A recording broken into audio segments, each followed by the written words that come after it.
right behind me is the vegetable part, and we open here usually like the middle of June or middle of July.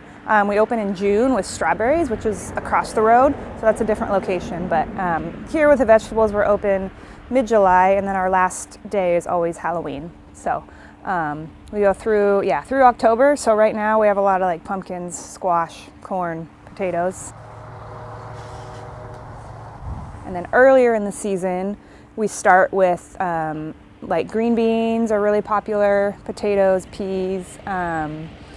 We do like kale and chard and flowers, and we're always trying new stuff too. So cabbage is really popular as well. That's a good one right now. But right now, cabbage is good? Yeah, it's good like early season and late especially. It just grows in the cooler weather. You're picking a lot of it, and so you're doing part of the labor, and so we try and make it a little bit cheaper. Even though it still is a really good fresh product, you're doing part of the work, and so we want it, cheaper for them. And a lot of people buy it in like bulk, like large amounts of potatoes and stuff. So yeah, we tend to make things cheaper because a lot of people do a lot of canning, like green beans, pickles. So yeah. A lot of pickles.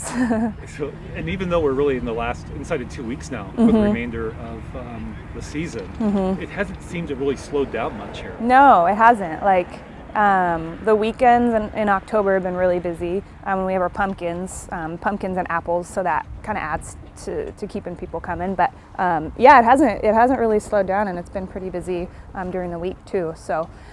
It's nice when it's not pouring down rain, when it's better weather, then people come out, but yeah, so.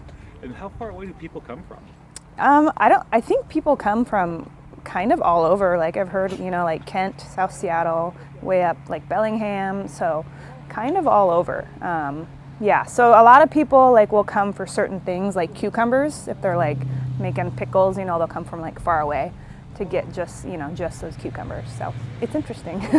Yeah. How many years have you guys been doing this now for the public? We have been open since 1986 for the vegetable part. And it's grown a lot. It's a lot different now. But then the whole farm has been in the family for over 100 years. Over 100 years. I remember the Herald a few years ago did a really nice write-up about the Bailey family history here.